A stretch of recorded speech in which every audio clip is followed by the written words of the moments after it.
tassa bhagavato arahato samma sambuddhassa. Namo tassa bhagavato arahato samma sambuddhassa. Namo tassa bhagavato arahato samma sambuddhassa. Good afternoon, everyone.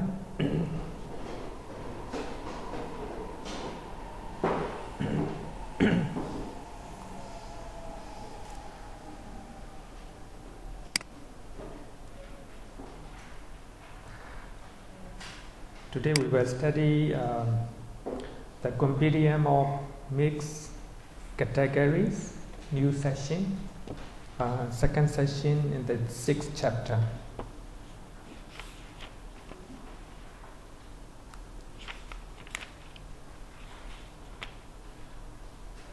Page number 271. 271.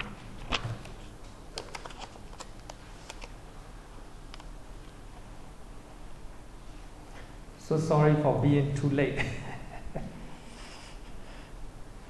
Compendium of Mixed Categories is called Mesaka.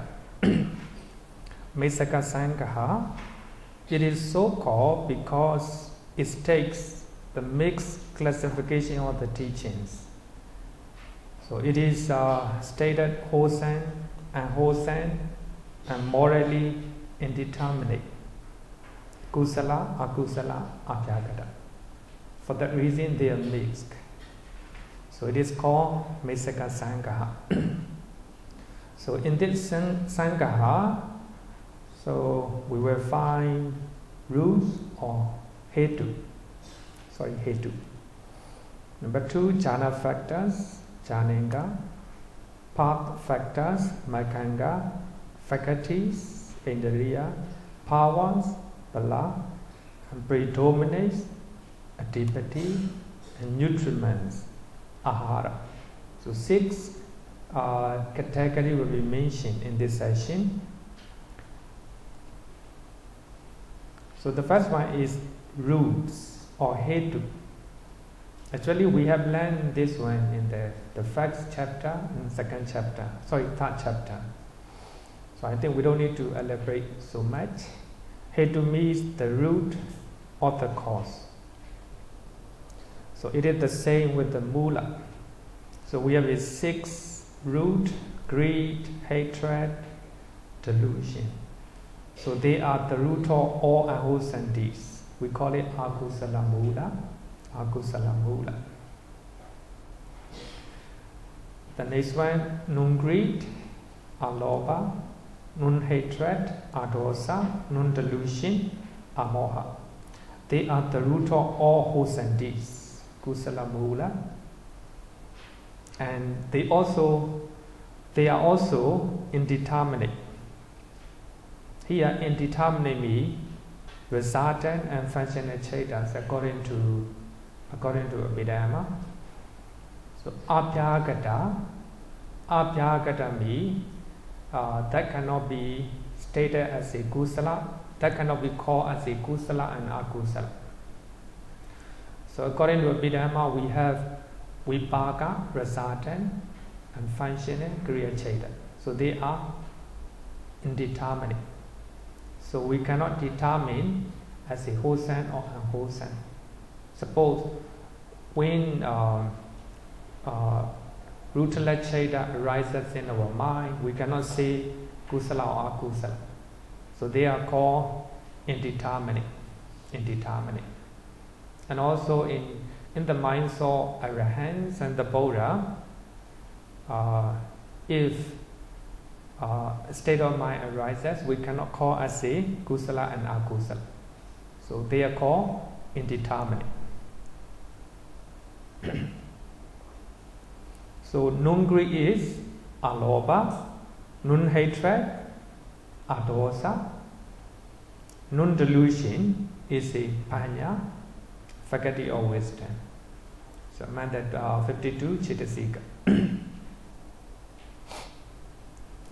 And second one is the jhana factors, jhana factors. So we have 7 jhana factors in this session, in this list. Normally, we learn only 5 jhana factors. So here, we have 7 jhana factors. So the word jhana here is not just used only in the usual sense of jhana meditation. Actually, what we understand, the word jhana is a jhana meditation. But here, it is used in the broader sense of close contemplation of an object. Close contemplation of an object. It is mentioned in the book. Close contemplation of the object. So we can study the meaning of jhana in Gopaka Maukalana Sutta, Majjhima Nikaya, Sutta number 108. I think it's very beautiful chapter to talk about to learn about different jhana, wholesome jhana and unwholesome jhana. Normally we understand meditation jhana meditation, but in Gopaka Maukalana Sutta mention unwholesome jhana as well. For that reason, we are learning mixed categories. So that means wholesome and unwholesome jhana together is mixed.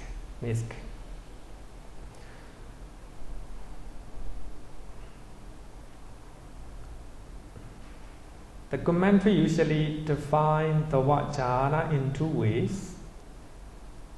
Number 1, closely contemplating an object. So actually, thing that is meant here. Another one is burning up or cremating opposite unwholesome mental factors, especially 5 hindrances.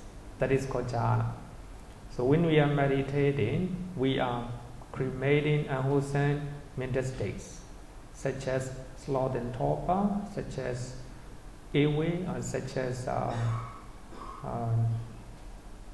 sensual desire, etc. So we are cremating or we are burning up those opposite mental factors. For that reason, it is called jhana. So second jhana means jhana meditation only. But number 1, it is a broader sense. It also means jhana meditation, and it also means unwholesome jhana as well. In Gopaka Maukalana Sutta, actually the Buddha just passes away. After Buddha passes away, so one of the carpenter by the name of Gopaka Maukalana, and he approached to the Venerable Ananda, and he said that I have listened what the Buddha taught. The Buddha is a meditator, and he prays meditation. He prays jhana. And the Buddha said, Venerable Ananda said that, no, the Buddha do not praise all type of jhana. And Venerable Ananda said that some jhana are not good. The Buddha does not praise. Actually, in that sutta, Venerable Ananda mentioned 5 hindrances. So sometimes, if we are contemplating sensual desires, that is, we are contemplating very closely. Sometimes it will be vyapara. So if we angry toward a person or toward something, we closely contemplate to that person. That is jhana, unwholesome jhana. And also sloth and torpor. Also, if we are contemplating very closely sleepiness and sloth and torpor, that is also called jhana. Then restlessness and worry. So if we are restless So if we have a worry, so that means that is jhana. We closely contemplate to that.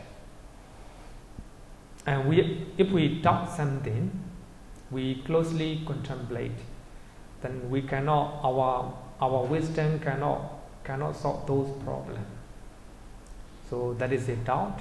So when we have a doubt, that is also called jhana. We closely contemplate an object. Even though you contemplate an object, you cannot decide which is wrong and which is right. You have a doubt. So that is also jhana. So according to Gopaka Moggallana Sutta,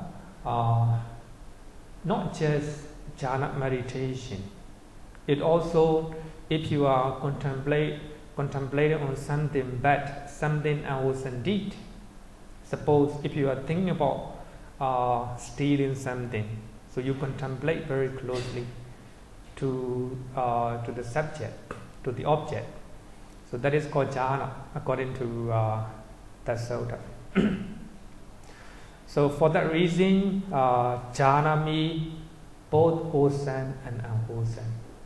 So if you are contemplating unwholesome thinking, unwholesome things very closely, so that is called jhana. And if you are contemplating on an object full of mindfulness, that is called jhana meditation. That's also called jhana. But according to two definitions provided by commentaries, so here the first one covers everything, but second one only jhana meditation. Only jhana meditation. So here we have a 7 jhana factors. The first one, thought or vitakka. Vitakka derives and brings the mind toward the object. So it is called initial application of the mind. So if we bring our mind to the subject, to the object, which is a desirable object, and also sometimes unpleasant object in our mind, then that can be unwholesome. So if we just, when we are meditating, we bring our mind to the meditation object, just meditation object, that will be wholesome jhana. So here, for that reason, according to Abhidhamma, thought or vitakka can be wholesome and unwholesome. For that reason, vitakka is mentioned in this chapter, Mesaka Sangha.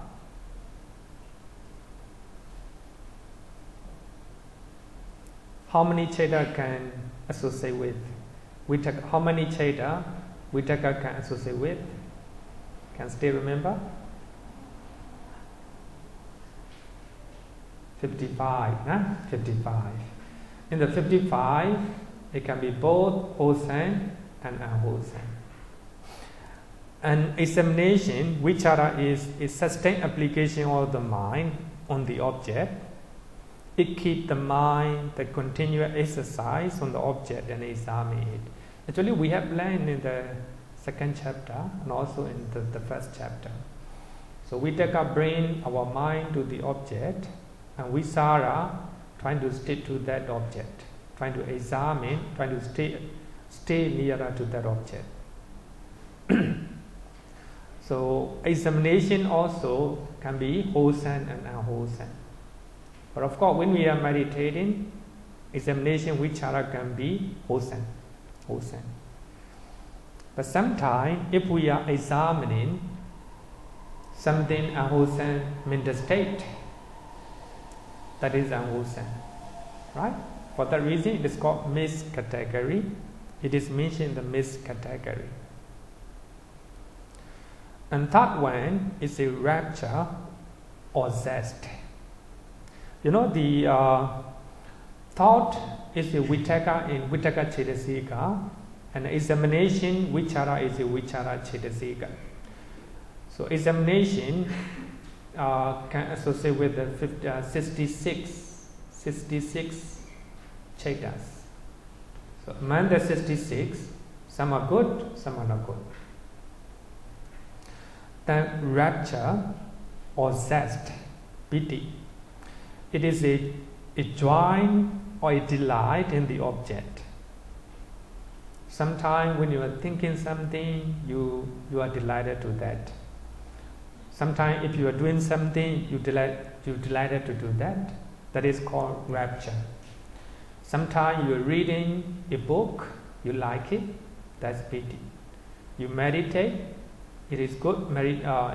It is a pleasurable interest or joy in that meditation. That is called piti. So actually, rapture is a piti cetasika. It can be good and bad. How many ceta can associate with? 50? 51 or 55? 51. Next one is joy, somanasa. A pleasant mental feeling in the object. So when we have a pleasant mental feeling in the object, that is called somanasa.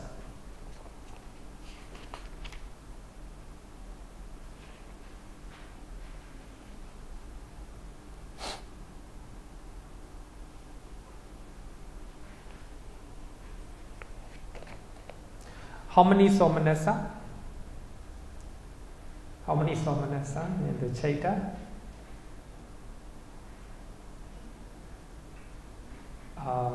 62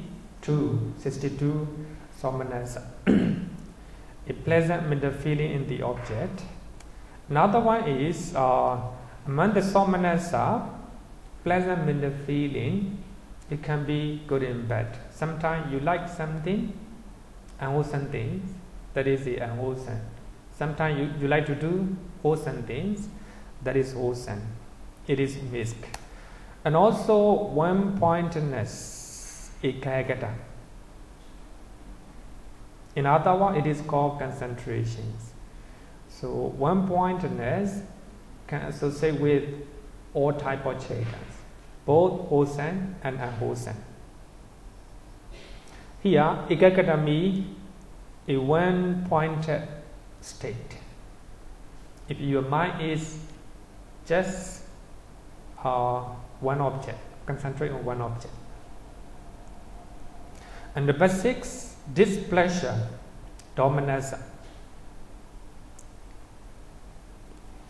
Number 7, equanimity. We have a two type of dominanza, right? Two type of dominanza. And number 7, equanimity. Equanimity. That is a Tatara Machatada. Tatara Machatada Chetasika. Among the 7, displeasure is exclusively unwholesome. Occurs only in the 2 chetas connected with the aversion, dominanza. So the other 6 can be both wholesome and unwholesome. I think the first five are jhana factors. But here, it's not just jhana factor. It can be other when we are bringing our mind to the object. So any object. So that is called vitaka. It is not just jhana factor. It's normal vitaka. Normal vitaka. So for that reason, in this session, we have 7 jhana factors.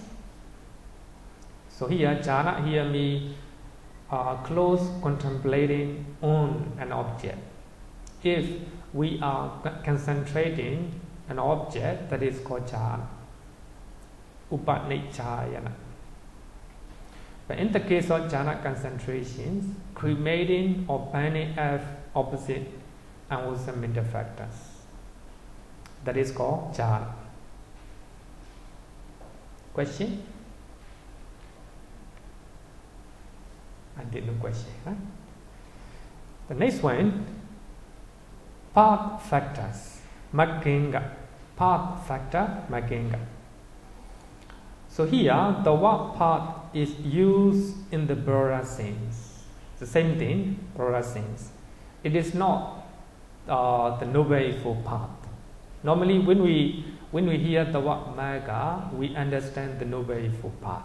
Here, it doesn't mean just the Noble Eightfold Path. It is just the path which lead to a particular destination. That is, toward the blissful state of existence, the woeful existence, and Nibbana. It is just the path which lead to a particular destination. Human realm, if you do Hosanti, you will go to human realm and 6 heavenly realms. If you do Ahosanti, you will go to 4 woeful states. If you attain jhanas, then you will go to Brahma realm. But if you practice the Noble Eightfold Path, you will go to Nibbana. So for that reason, these are called path or Magga. They are the path. So the first 8 lead to the blissful states and Nibbana, and the last 4 lead to the woeful states. Here we have a 12 path factors. We have a 12, not 8, just 8. So among the 12, so the first 8 lead to the blissful states and Nibbana, the last 4 lead to the woeful states.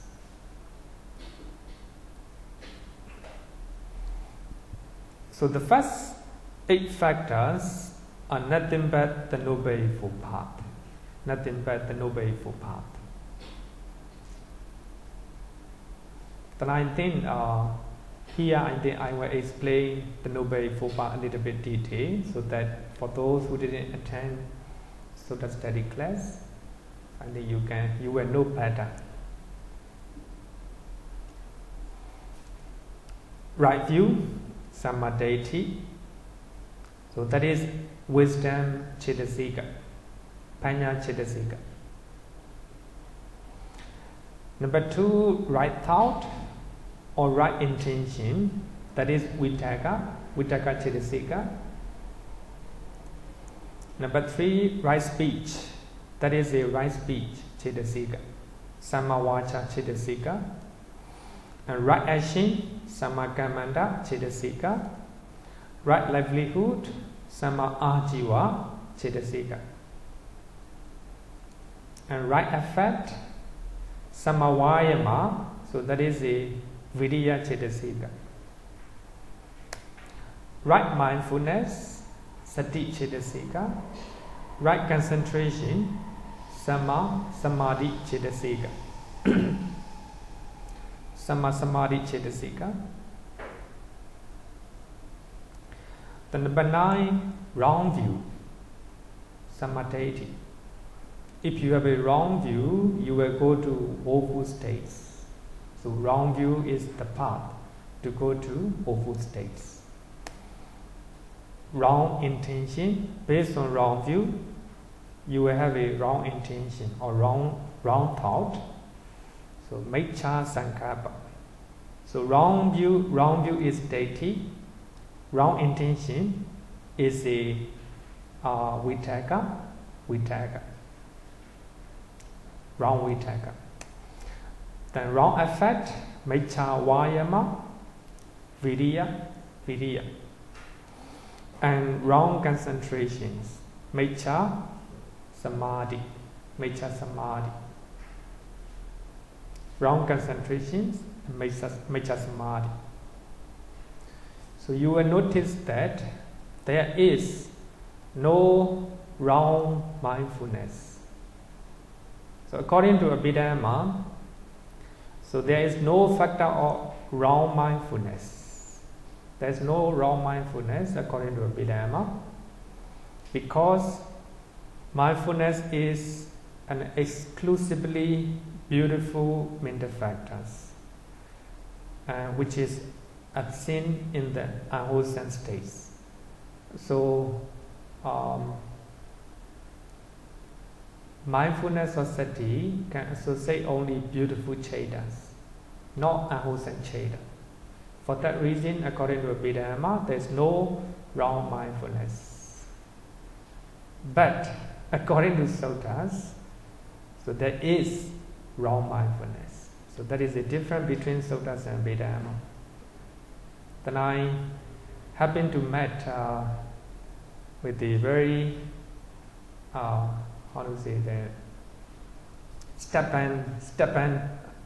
Stepan guy who discussed with me there is no wrong mindfulness. Actually, he trying to stick to the Abhidhamma. There is no wrong mindfulness. It is clearly stated in the Abhidhamma. But I told him there are. In the Suttas, it is mentioned there is wrong mindfulness. So actually, we have two Suttas. Avijja Sutta from Samyutta Nikaya, Satipatthana Samyutta. The first Sutta of Satipatthana Samyutta. And next one is Anguttara Nikaya, Popangama Sutta, Forana. So in actually two Sutta mention the same thing. So actually, according to two Suttas, the Buddha mentioned that ignorance, avijja, is forerunner of everything. Avijja or moha is forerunner of everything. So because of ignorance or because of delusion, we do wholesome and unwholesome. If we have wisdom, but here wisdom is knowing good and bad. If we have a wisdom, we will not do unwholesome things. So here, in that sutta, the Buddha said that ignorance or not knowing is the forerunner of everything. So because of ignorance, we have a wrong view. Based on wrong view, and we have a wrong intention or wrong thought.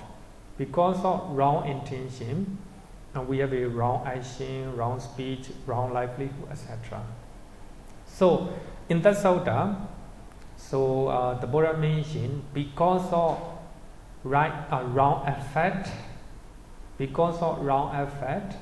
and we have a wrong mindfulness.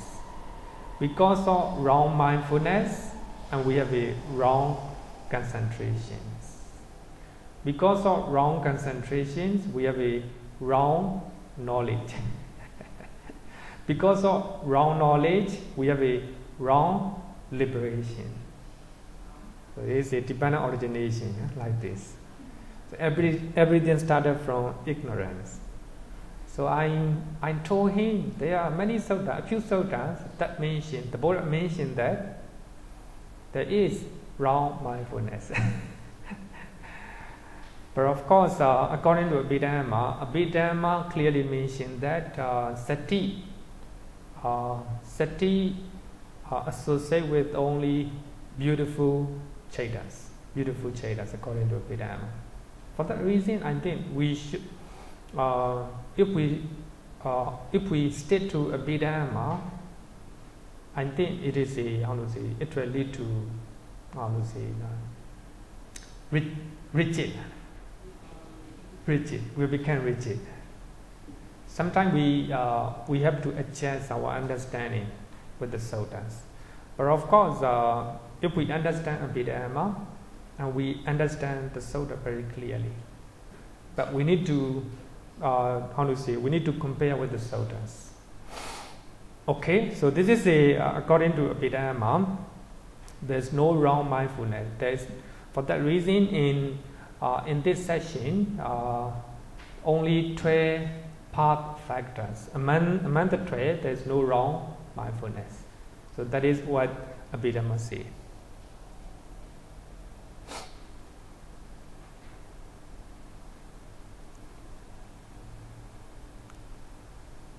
Question? Okay.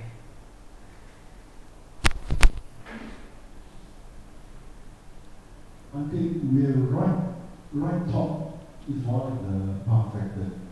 And why not right thought or wrong thoughts is not the path factor?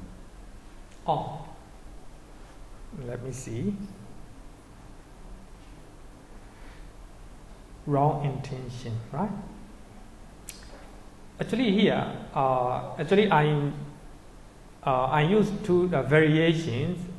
Thought and intention are the same. Samma sankappa. Sorry. Actually, Bhikkhu Bodhi. Sometimes Bhikkhu Bodhi in this book, Bhikkhu Bodhi use right thought.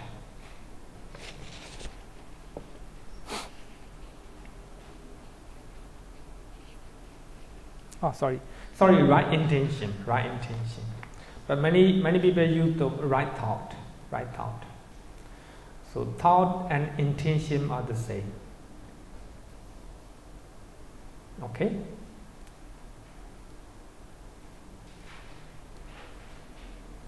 So here,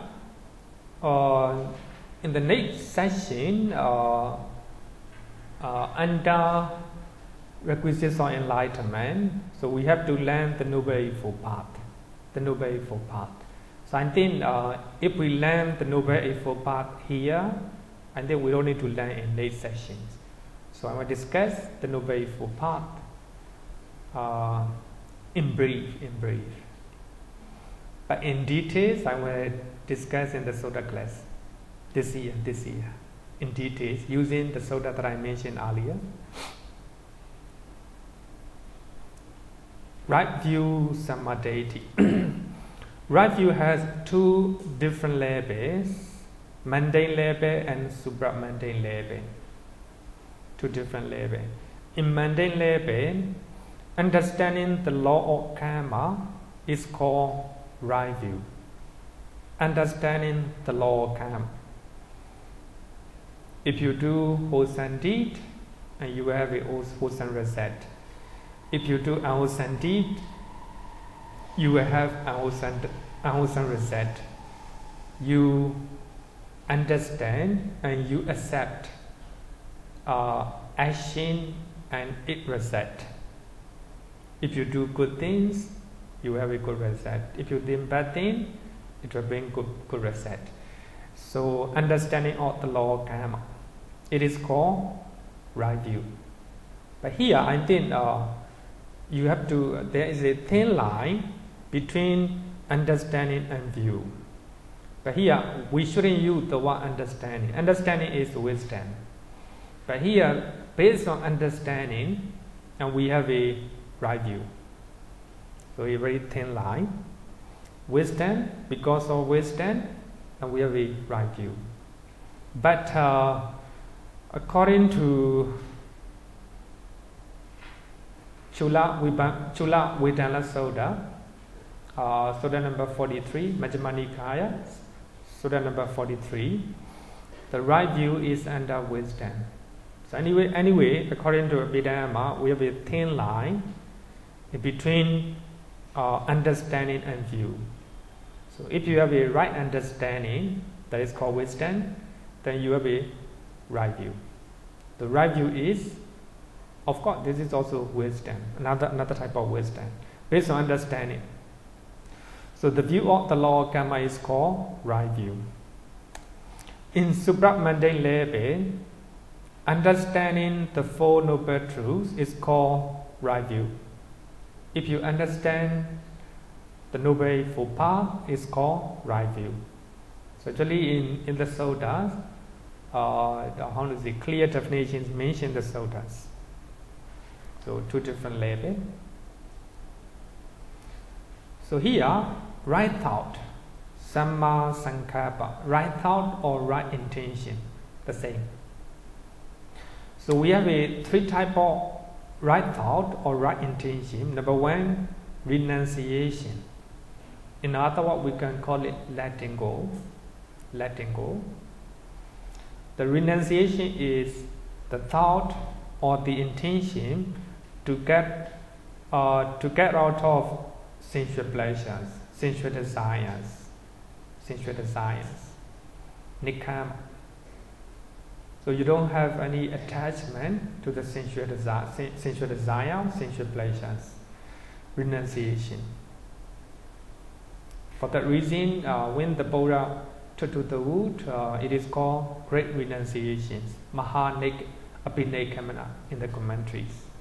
Great renunciation, because Prince Siddhartha renounced the family, the palace, all the belongings behind. Renunciation. If you are doing dana, you renounce what you belong to. That's also renunciation. So, as a Buddhist monks, we have to left behind everything, family, what we belong to, everything. Number 2, nun ewe. Nun ewe, this is the opposite of ewe, is the thought to eradicate ewe or dosa. In other words, it is called loving kindness. Loving kindness. That is right thought.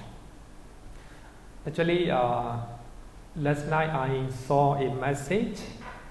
A lady left her belonging in the bus, and she was thinking about it, and she feel very angry.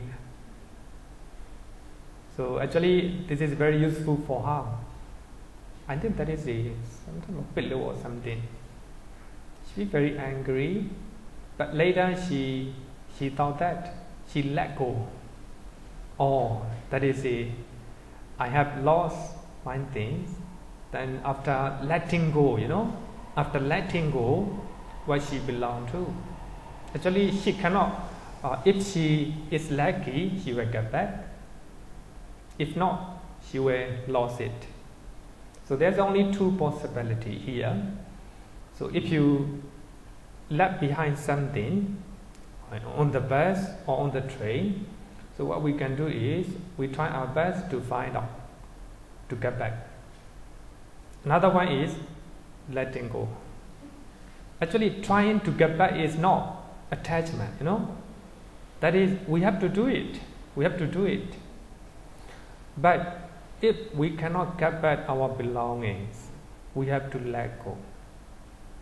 We have to let go. Here, renunciation, letting go. And if we cannot let go, then there will be ewe. So there will be no non-ewe. Non-ewe.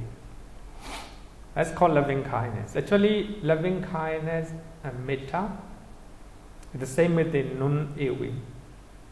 If you don't have aversion or ewe, that is called non-ewe, abhyagata. So that is the right thought. Then non-harming, avihimsa, is the thought to remove cruelty of the mind. Cruelty of the mind. So actually this one is much more serious. So you want to harm a person, or you want to harm yourself. That is harming, himsa. Opposite of compassion. But if you have a compassion, you will remove cruelty in your mind. So that is a right thought or right intention. Actually very beautiful, very beautiful. So that is definition of right thought in the Noble Eightfold Path. So that is compassion, loving kindness. So actually if we conclude, renunciation is alobha. Non-ewe and non-harming is adosa. And right view is amoha. Right view is amoha. So if we have amoha, alobha, adosa, then that will be a full path, a good path, right path. That will be right path.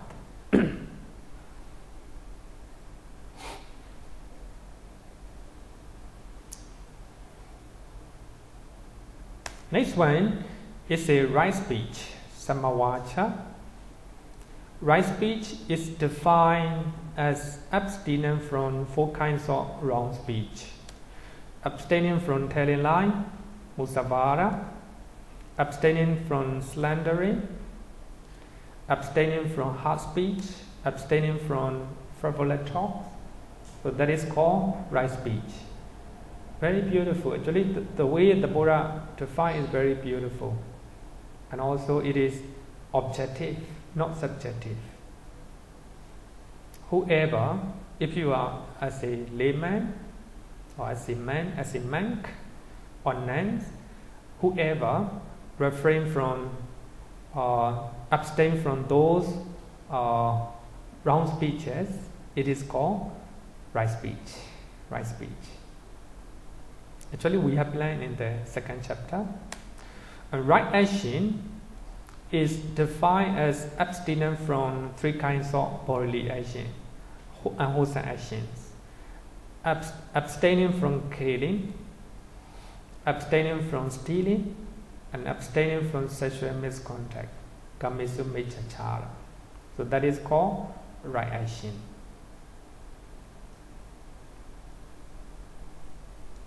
The right livelihood, it is doing a righteous living. It is abstinent from three bodily and four verbal unwholesome actions that are connected with your job, with your livelihood. So that is called right livelihood. In your profession, if in your job, if you refrain from telling lie, that's right livelihood. If you tell lie, wrong livelihood. Right? Actually, this one we have learned already. Next one, right effect. We haven't learned this one yet. Right effect, Samuccaya. It is four types of effect, which is identified with the four right effects. So that will be mentioned in later part. So under the requisites of enlightenment. So now we will learn right now. So then we in the requisites of enlightenment, we don't need to learn again. So we have four right effects are mentioned as a right effect. Don't forget that we are learning teachings of the Buddha. We are learning religious teachings. But here, right effect means what the Buddha the Buddha beautifully mentioned four types of right effect. Number one, the non-arising of and arising evil unwholesome states. That is called striving by restraint. If there is unwholesome states in our mind, so we have to drive them away. Drive them away. So how to drive them away? Striving by restraint. Samuccaya. But here, striving by restraint means undertaking the restraints of six sense faculties. So if arising even unwholesome actions. If there is no unwholesome states in your mind, then we have to control not to arise those unwholesome mental states by controlling your six senses. With your eye, by controlling your eye, ear, nose, tongue, body and mind. If you see something unwholesome, mental state will arise, but you have to control your eye. If you hear something unwholesome, mental state will arise in your mind, then you have to control. So that is striving by restraint or striving by control. By controlling your six senses, then so actually just controlling your senses is effort. You need to make a lot of effort to control your six senses. Otherwise, unwholesome mental state will arise. That is number one. Number two, the abandoning of arising evil unwholesome states. So if there is evil unwholesome states in your mind, you have to abandon them. So evil and wholesome state already there in your mind. Then you have to drive them away by striving by abandonment. So what you have to abandon?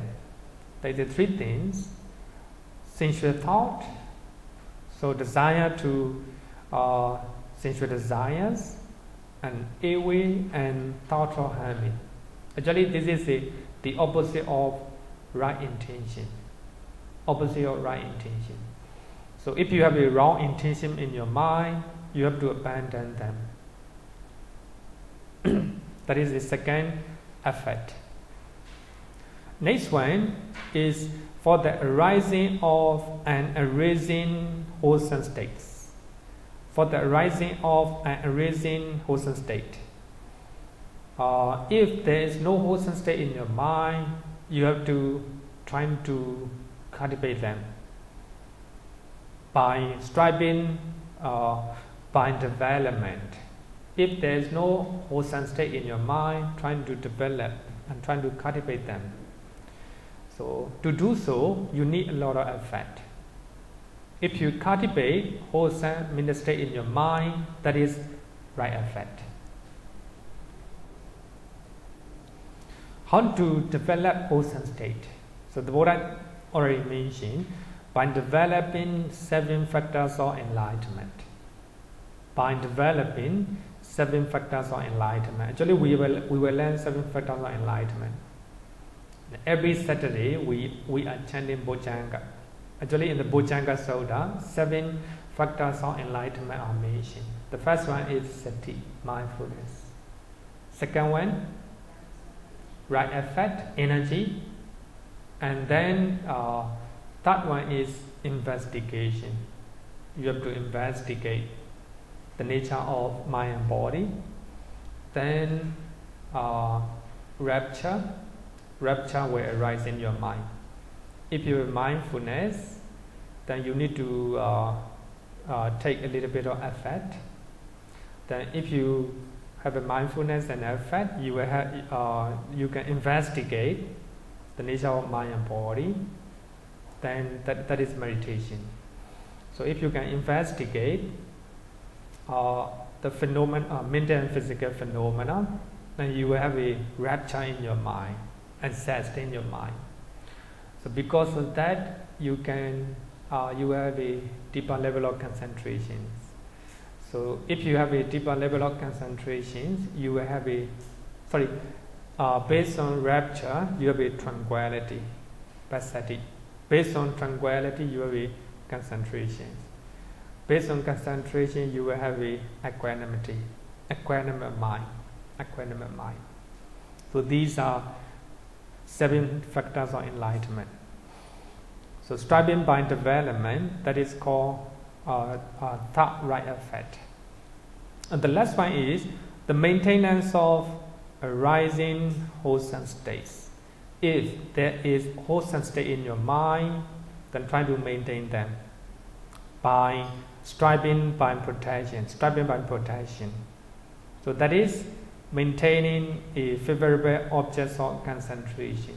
If you're practicing mindfulness, breathing meditation, then if you have certain nimitta, then try to maintain it.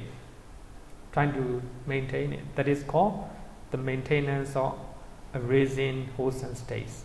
So actually, this is according to under the requisites of enlightenment. In the day-to-day life, if there is no unwholesome state in your mind, trying to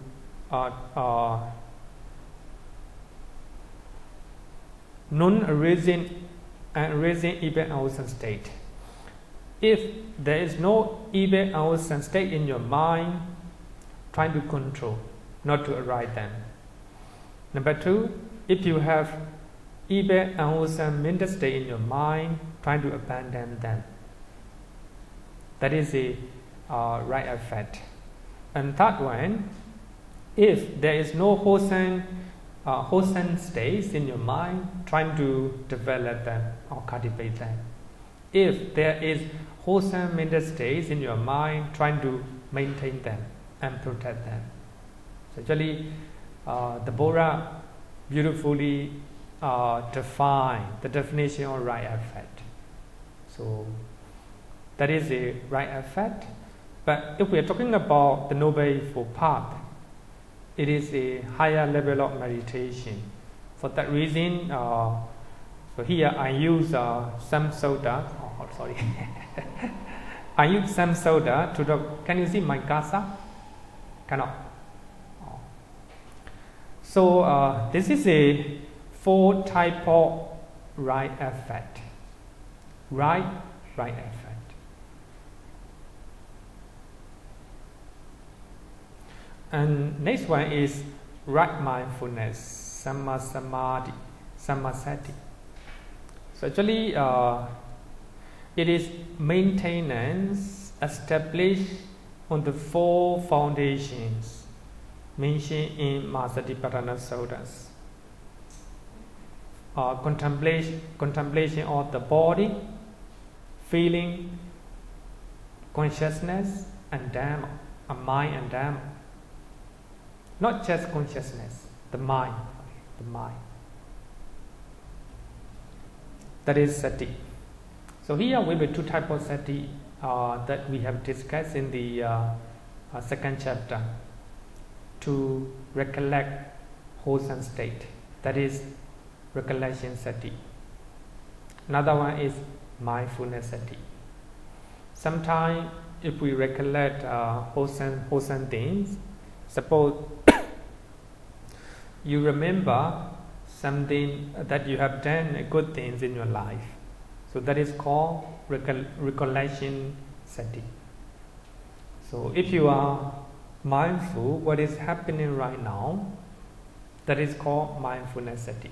2 types of sati according to here.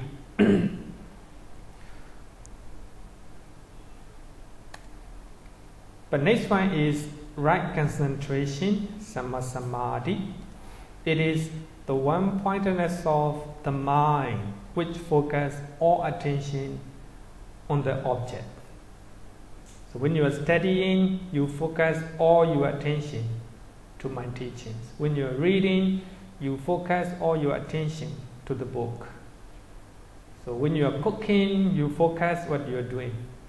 So that is called right concentrations. Right concentrations. In the Noble Eightfold Path, it is 4 jhana. In the Noble Eightfold Path, it is 4 jhana. So altogether, these are the Noble Eightfold Path. Actually, when we arrive at the Noble Eightfold Path, we are not studying again. We are not studying this one again. Question? No question. Huh? We have a wrong path factor. Number 1, wrong view, that is Daithi Cetasika. Daithi Cetasika. Wrong intention or wrong thought, that is Vitakka. Vitakka Cetasika. Right effect is a Viriya Cetasika. Is a wrong Viriya. And right concentrations, that is Ekaggata Cetasika. One-pointedness, one-pointedness.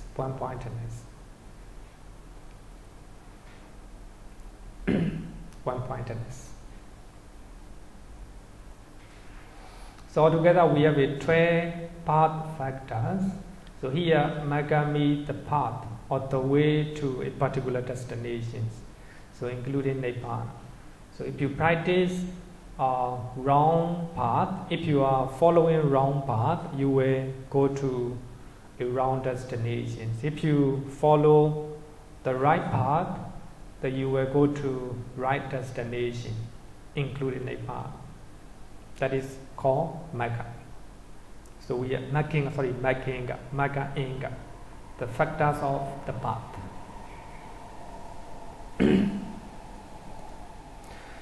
So we have a next one is faculties or indriya. Faculty or indriyas. So there are 22 faculties in this list. So we have 22 faculties in this list. So here faculty Indriya means control in their respective domains over their associated states. So that is a faculty means the power to control. So they exercise control in their respective domains. So when you are seeing something, eye sensitivity. So eye sensitivity is the main thing. If you do not have eye sensitivity, you cannot see. So in the seeing, eye sensitivity is faculty or indriya. For that reason, exercise control in their respective domains. So when you see something, then eye sensitivity is the most important one. Because of eye sensitivity, you have eye consciousness. Because of eye consciousness, you have a receiving consciousness, investigating and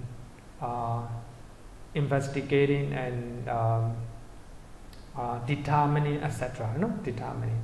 So in that sense, eye sensitivity is faculty because it control, it has power to control in their respective domains. So when you hear something, eye sensitivity is the main. Without this, you cannot hear. For that reason, so hearing, the eye sensitivity is faculty, something that control all their respective states. So method 22, the first 5 faculties are identified with the 5 physical sensitivities. Actually, we have learned in the previous chapter. Eye faculty, Chakhondriya. So that is nothing but eye sensitivity. As I earlier said that. So if you see something, there are a group of Cheta and Chetasika arises. So the eye sensitivity control those Cheta and Chetasika. So when you hear something, the ear faculty has the controlling power. Because of ear sensitivity, other mental factor arises. Chakhondriya, Sotendriya. Number 3, the nose faculties, Ghanendriya. Number 4, the tongue faculty, Jewendriya. The body faculties, Kayendriya. So for that reason, they are called faculty or indriya because they have the power to control in their respective domains. So regarding with the touching, body faculty is the main factor, main faculties. So if you lost your body sensitivity, you cannot experience the touch. Regarding with the tasting the food, the tongue faculty is a special power to control. So because of tongue faculty, they are like and dislike. Sometimes some people lost tongue sensitivity because of medical treatment. Then they lost this one. And they do not know good and bad. So these 5 are 5 sensitivity that we have learned in the rupa. Following 2 sexual faculties are the 2 material phenomena of sex that we already learned in the 6th chapter. Number 6, the femininity of faculty. The femininity faculty, Etendriya. If you are a woman, you have the femininity faculty. Because of that, the way you think, the way you go, the way you move, everything governed by this faculty. So, as a man, we have the masculinity faculties. Because of that, the way we think, the way we speak, the way we do, different from women. Because we have a masculinity faculties, right? Faculties.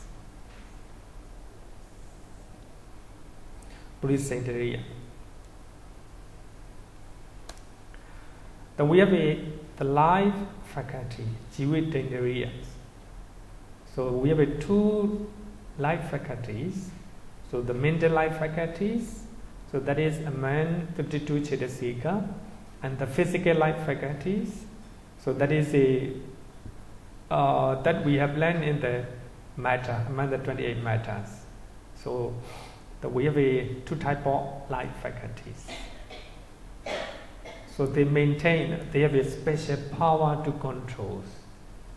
So to sustain or to maintain the life of a being. The mind faculties, Manendriya. So that is 89 Chetas. So they also have a special power, they control in their domain. Following 5 are 5 feelings discussed in the first chapter. So actually we have 5 type of feeling. So that is that we have learned in the Cheta,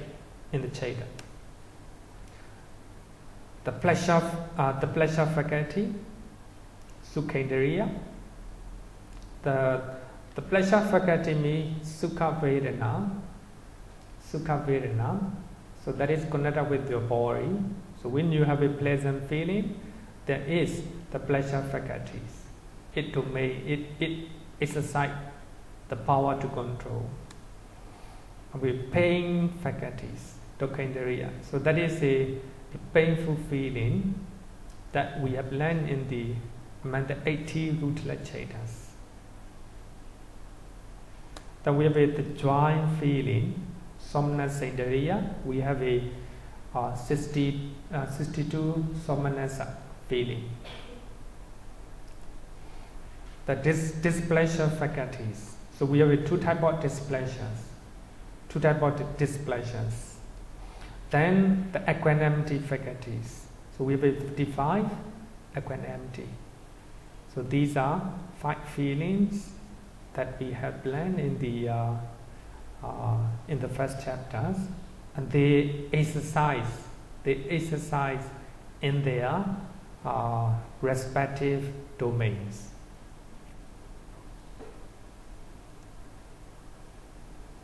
Following 5 are spiritual 5 faculties. So that we can find in many suttas, spiritual 5 faculties.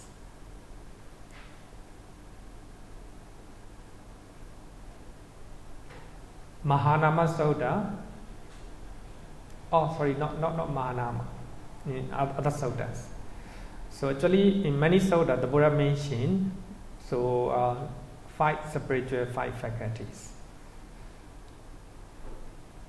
The face faculty, Satindriya. So here, the face faculty means Satta Chetasika. The energy faculties, Viriya.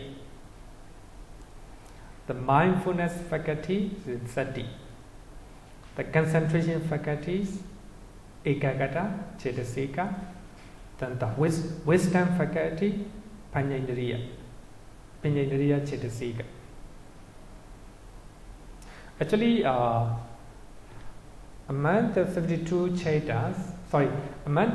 Chetasikas, the wisdom is mentioned as Panyendriya, the faculty of wisdom. So wisdom control. So actually, the wisdom associated with 47 Chetas. So the wisdom, Panya, control when those 47 Cheta arises. Suppose when we are doing wholesome actions, when we are doing good deed, then if we do accompanied by wisdom, so that is called the wisdom faculty. If we do wholesome things without wisdom or understanding, so that we cannot call it the wisdom faculties. So according to Abhidhamma, wisdom faculty means the Panyendriya Chitasika associated in the 47 chaitas. 47 chaitas. So these 5 are called spiritual faculties. Because if you have those 5, then you can go to a blissful existence, and also you can attain Nibbana.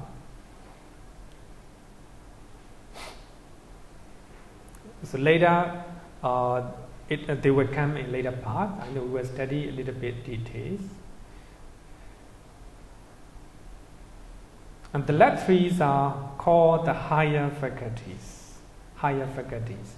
They are all wisdom. Number 20, the faculties I will know the unknown. So actually this is a literal translation. Ninya tinya samitendriya.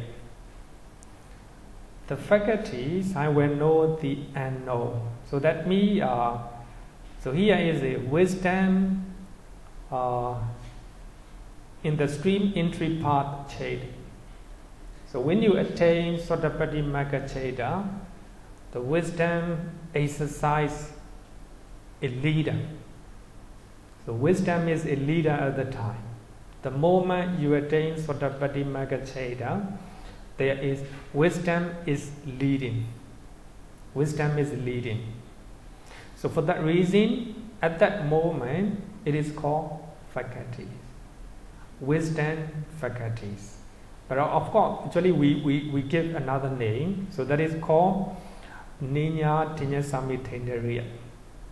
The faculties of wisdom, I will know the unknown. So actually it's a little bit weird. So Bhikkhu Body translate literally. The faculties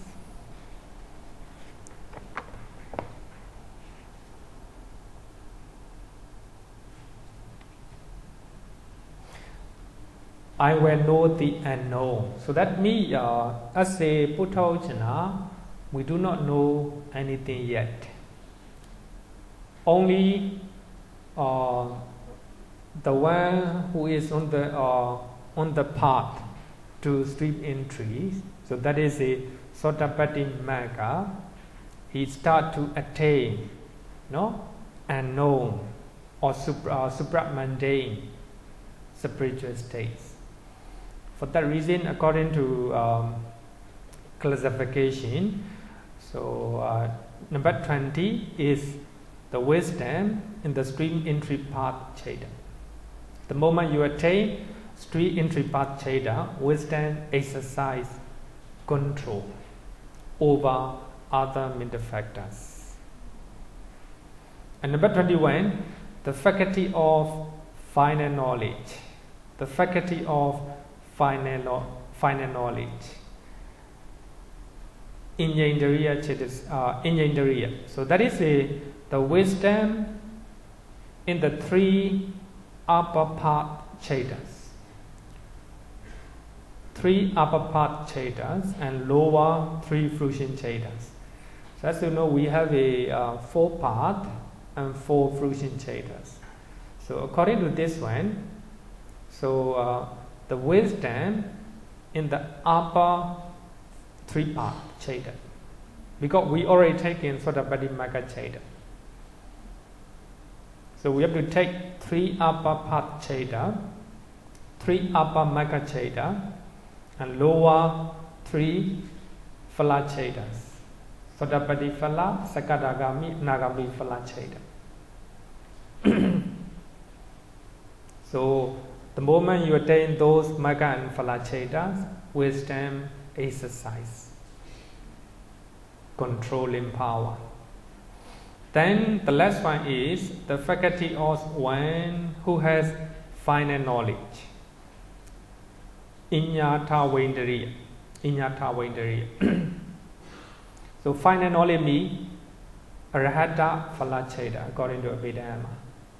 So actually in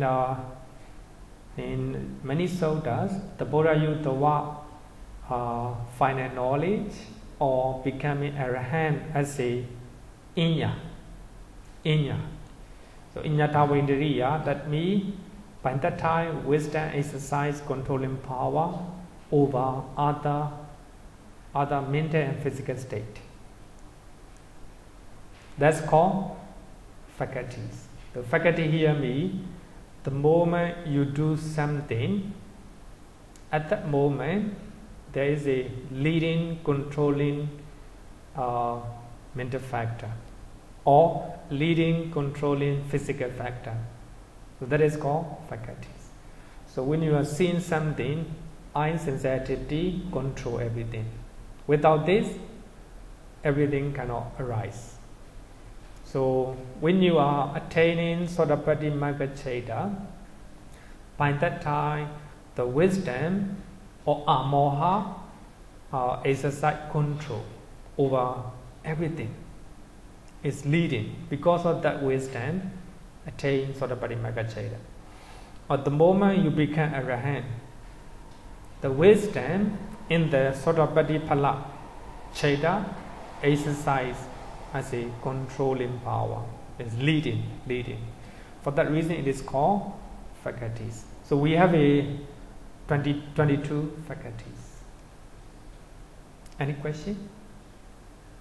Okay.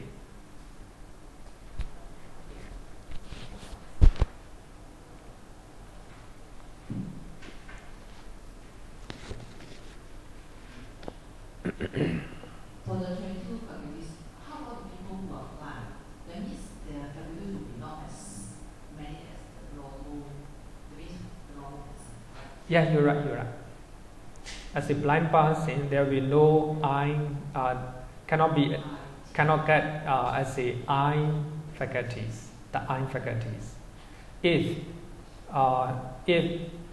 he is a guy, cannot get femininity faculty as well. If it is a lady, there is no masculinity faculties. But as a normal person, we cannot get higher faculties, 3 higher faculties. And those 3 higher faculties, actually, who are the person can achieve? Those arahant or those really achieve arahant stage?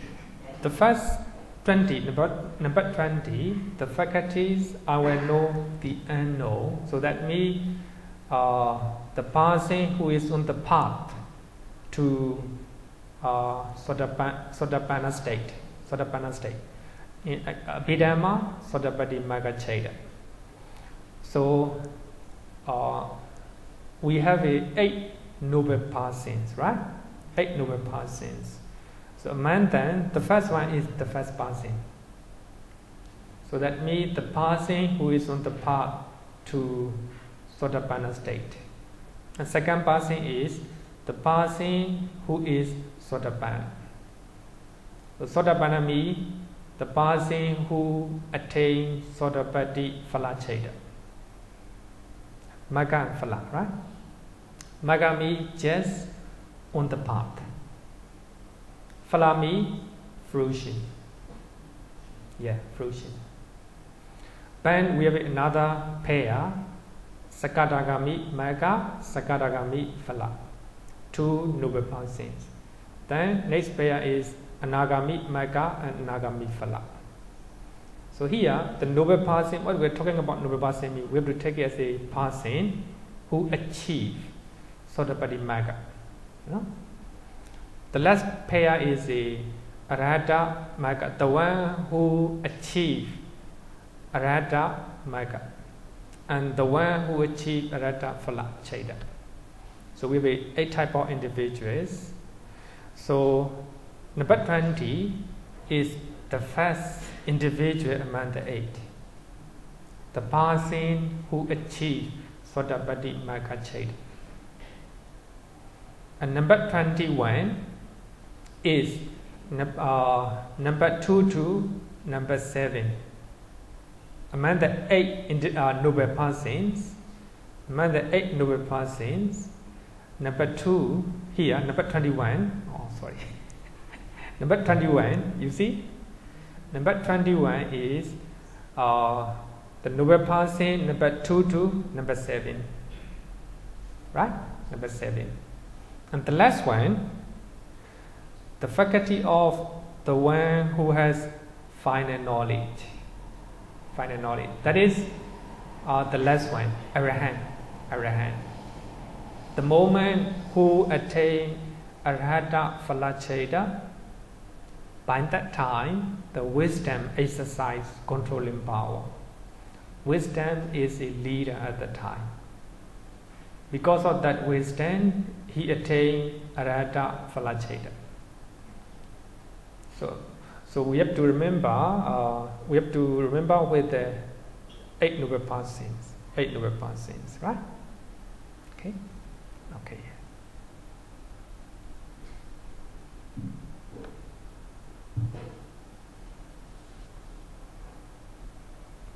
Okay, I'm trying to frame my question. Okay. Sometimes questions, especially when people talk about these things, it's hard to express Okay. what to say. Because 2021, 22, we're talking about the wisdom in the higher state. Yeah, same stage. Yeah. So then we have to ask questions about that. So basically, we are using different terms to describe the knowledge or the faculty, the wisdom that one has at different stages. Yeah. Right. I'm trying now to use this theoretical term. It's a term, really it's just a word. Okay. Yeah. I'm trying to relate it to the things that I have learned in the sutras and in Abhidhamma. Yeah. Right. So the wisdom here, I suppose, from when you go from 20 to 21 to 22, I guess the wisdom comes when you start to drop the factors, correct? So the more factors you drop, the sharper and the closer to the truth. Yeah. That phenomena rolls on that you begin to see. Yeah. But for us who are not Arias, I guess it's the best we can understand it. Unless we read it, correct? Because it sounds very interesting, right when I first heard it. But then I thought to myself, at the end of the day, it's terms. Yeah, you're right. Really Just terms. Just the name. You're right. Yeah, so what do they really mean? How to even get to those, and then I related it to the 10 factors because we're talking about the same tool. But, but essentially, the essence, is something that I guess this is as much as we can understand from the theoretical point of view, unless we are that's the best. Actually, you're right. Abhidhamma trying to analyze teachings of the Buddha different way. Sometimes the Buddha used the word hetu, root. Sometimes the Buddha used the word jhana, sometimes magga. So just the term. In the 8 requisites of enlightenment, the requisites of enlightenment. So the Buddha discussed. Actually, not the Buddha. The Buddha didn't give that name. Bodhibhakya. The word Bodhibhakya is given by the.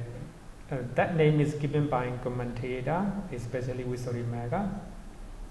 But among the 47 requisites of enlightenment, so we have 7 lists, 7 categories. So for those who are learning 47 requisites of enlightenment, they were afraid they have to fulfill all 47. They were afraid. Actually, I very often told my students, you don't need to fulfill all 47. If you fulfill only just category, the first one is 4 foundations of mindfulness. If you practice 4 foundations of mindfulness, you don't need to practice the rest. So in Amanda, so we have 5 spiritual faculties: faith, energy, mindfulness, concentration, wisdom. You don't need to practice 4 foundations of mindfulness. You don't need to practice the rest. Just focus on one. Because different individuals, some people will understand his teachings by using faculties. Some people, they understand his teaching by using power, like this. So, depends on individuals. So, the Buddha used, So, the Buddha used different terms. So, we have to understand like this. Here, we have been learning in previous sessions. So, we talk about unwholesome categories. So, even sometimes the Buddha used the word factors. Sometimes the Buddha used defilements, kilesa.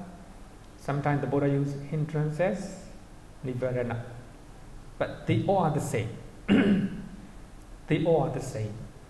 But in Abhidhamma Sangha, so when we are studying Abhidhamma Sangha, this book, so we have to, classify with the 52 middle factors and 89 chetas. Actually, 28 matters. Actually, it is not 100% correct.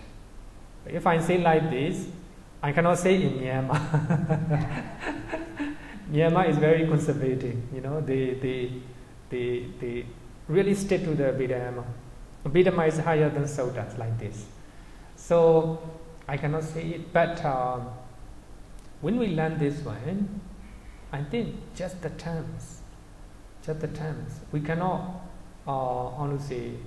we cannot use the method. We cannot use 100%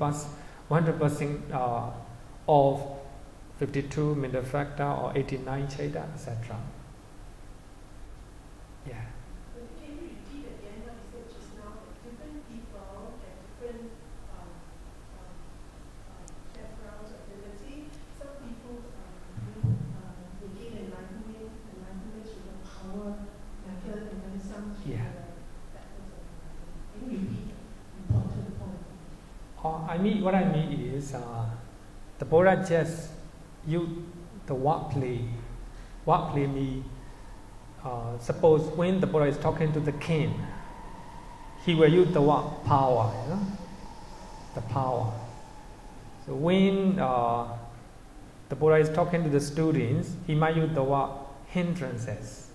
So these are hindrances for your study, like this. So the Buddha may use in different terms, suitable terms. So yeah, so they are the same. Sorry? Depending on individuals. Depending on, maybe we got origin. Yeah, okay.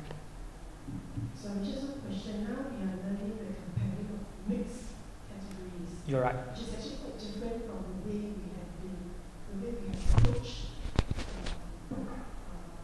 the teachings. Yeah. Last time was very, there's a very common streak, meaning that nobody folk, what shall I say? Nobody folk path. Everything is right. Yeah. Samadhi, everything is right. Mujahidi, everything is wrong. So it's very common. So there is commonality. Yeah. There's uniformity, so it's a lot easier to understand. But then now we mix it up. Yeah. In this You're very right. last chapter, I wonder what is the reason for mixing it up? Is it to help us to understand even deeper and to play around with all the different ideas and all that? It's the purpose of mixing up, It's really nice. No. Actually,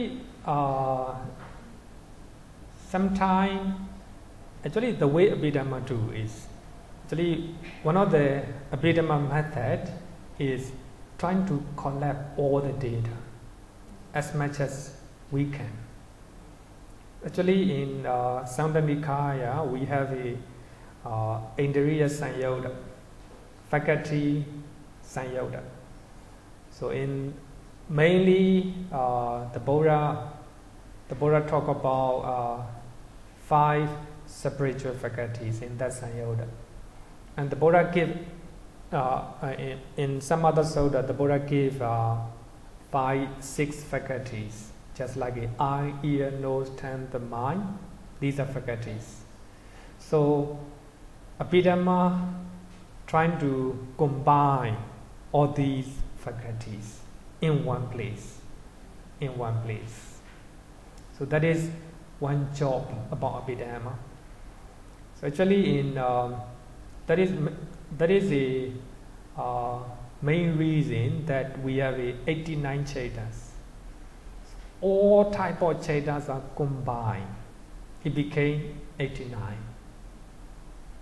If we can enumerate, we can get more than that. It can be more than 89. It can be less than 89. Because is it what Abhidhamma do? For that reason, when I was I think 50 or 60 years old, I read about 200 years of Buddhism. Actually, in Myanmar, one scholar translated into Burmese language, and also actually not word by word translations. He used all the information from that book, 2,500 years of Buddhism. So in that book, the history of Buddhism is mentioned thoroughly, and also Burmese writers, and he add another chapter. It's called Abhidhamma from other schools. Actually, by that time, I just studied Theravada Abhidhamma. What I know is only 89 chaitas, only 52 cetasika, and only 28 material phenomena. But when I read that book, chaita became sometimes less, sometimes more. And cetasika also sometimes less, sometimes more. By that time, I became shocked. So then after reading that book, but of course still very young, cannot accept it. So what I think is these 89 are stated by the Buddha. Actually it's not. The Buddha didn't talk about 89. Abhidhamma just combine all these 89. But here we have 22 faculties. 22 faculties. As far as I know, there is no 22 faculties in the suttas. As far as I know, so maybe in somewhere else. Even Indriya Sanyoga, there's no 22. But of course, here and there, scattering in the suttas. Abhidhamma trying to collect all these faculties and make it into one list, 22. And yeah. That's why some of the listings may not be so neat. Sorry? That's why some of the categories may not be so neat, because it's coming from different areas. Yeah. And it comes stay in the list. Yes. But actually, I guess it doesn't matter whether it's neat or not neat, so long as you understand. Yeah. Whether it's 1, 2, 3, 4, or 5, and you know, because when you understand the context in which it is being taught. And I think then the wisdom and the knowledge can increase, the understanding and the context is very important. Yeah, actually, it's very important to understand that. I clearly mentioned at the beginning of the class, Abhidhamma is not taught by the Buddha, but collected by later senior monks. just maybe Venerable Buddha like this. The word, even the word Abhidhamma, me in the Suttas, so that me a further definition of the Dhamma. Abhi me a further definition. Actually, in Myanmar, we have a very big misunderstanding regarding with the word Abhidhamma. So actually, they always say that as a Dhamma speaker, one of the quality of Dhamma speaker is knowing Abhidhamma or learning Abhidhamma. That is the quality of, we have a 5 quality of Dhamma speakers. So among them, knowing Abhidhamma. So actually, they interpret the word Abhidhamma as a 7 Abhidhamma text. 7 Abhidhamma text or Abhidhamma Pitaka. So actually, when we look at the Suttas as well as Vinaya Pitaka, the word Abhidhamma means a further definition of the Sutta, Dhamma. Dhamma means the Dhamma taught by the Buddha. The Buddha taught the Dhamma. Later, his scholar monks, they interpret the Dhamma with their own understanding. That is Abhidhamma. Abhidhamma. I think it's important not to be too rigid regarding with the Abhidhamma.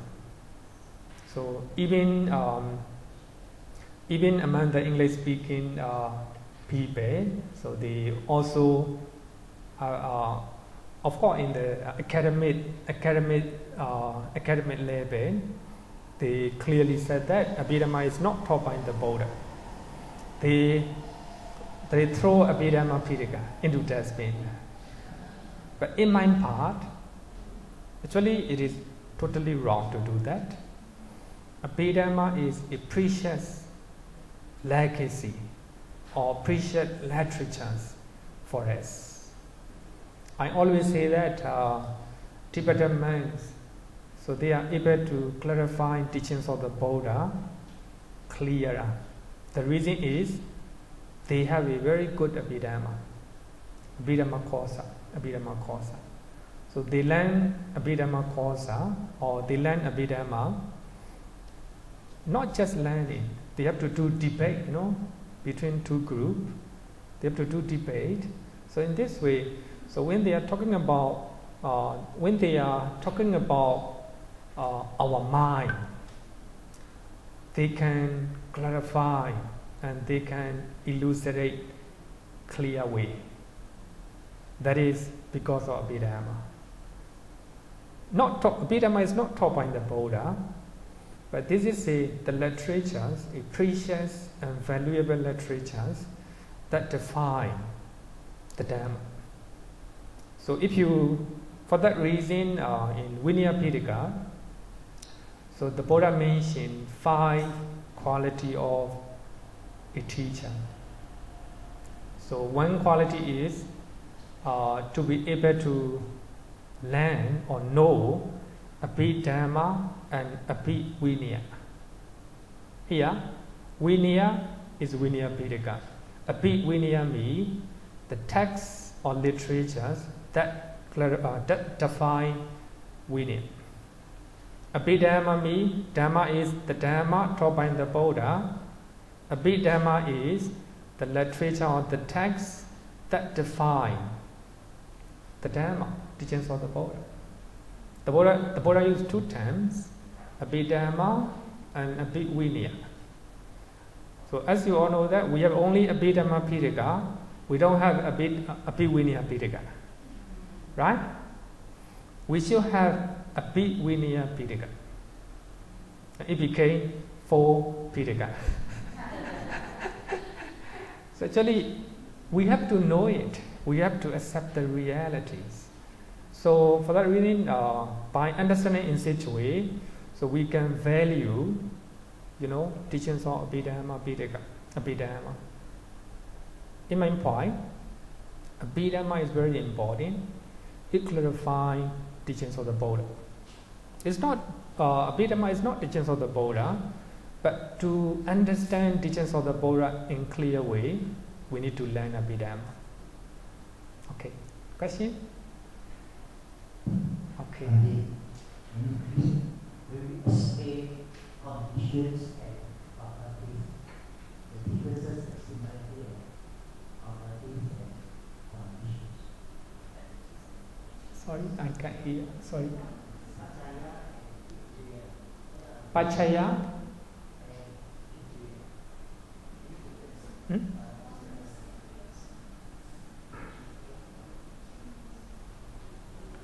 You mean Patana?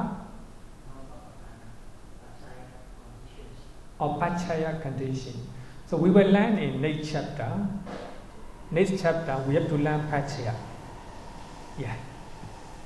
Okay, I think we time is up. Anyone? Question? Or discussion? Okay. Because this is a very we discuss a very important topic today, especially regarding with the Abhidhamma. Okay. Regarding the Sotapanna, you see there's stream and Torah, right? Yeah. And then for the Sotapanna, actually is when you reach there, they have 7 life human time, then they can reach Nirvana. Sotapanna. At most 7 times. So I want to know if those person or lay people who are in the Sotapanna stage, in one of the lifetime, will those person know about they are in the Sotapanna stage? Yeah, of course. They will know it. They know it. They know it. Yeah. Those people will know that they are really in They will know it. Yeah. Then they know that it should be another 7 life, 7 times, then they can reach Nirvana. I think I'm not sure whether they will know they will live 7 lifetime, but they will know that they are Sotapanna. They know, but I do not know whether they will know how many lives they have to live. So at least, at most, they are, as a Sotapanna, only 7 lives, not more than that. Then how about those Arahant? If those people who are reached Arahant, does it mean that they can still be in the human realm, or actually very fast they need to go? They have to be like the body have to change. Because I heard from another monk told me that normally those people who reach Nirvana, who are the Arahant, it should be very soon. It should be, that means they will be pass away and reach that stage. Is it true? You mean as a layman, right? Yeah, that means once they reach Nirvana, or once they already achieve Arahant stage, very soon they have to be, I think, dispose of the human body and they reach that stage. Actually, it's not so. It depends on your lifespan. You know, some people they become Arahant, so their lifespan is very short. Then they die. Actually, that dying and becoming Arahant has nothing to do with. But of course, the commentators, here again commentators, they make conclusion by looking at some example in the Suttas. It's as a lay person, if someone become Arahant, they die very soon. There's 2 options. They will die within 7 days. If they don't want to die within 7 days, they have to become monks and nuns. So that is what the commentator said. But for me, I don't think so. Becoming Arahant and death, nothing to do with.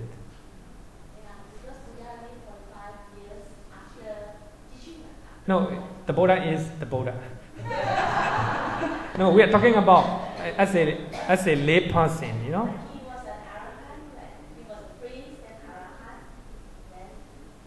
I think we will discuss about Sotapanna or Arahant at the beginning of this book.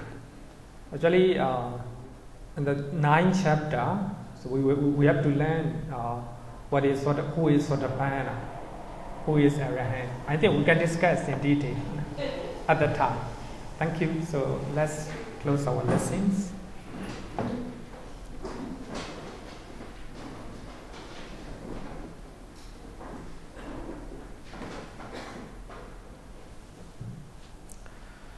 Yo varatam bhavaro manu jesu sakyamuni bhagavakata kecho paragato bala viriya samanki tam sukatam saranatamu bemi raga viraga maninjama sokan dhamma masangata patikulam madurami mambagunam suvipatan dhamma mimam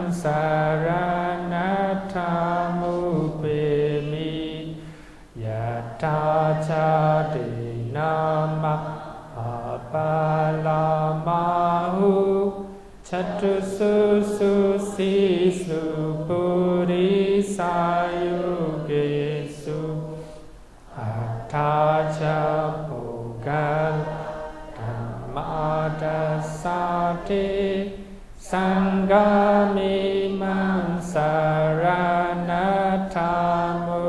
bemi. Sadhu, sadhu, sadhu. Thank you very much.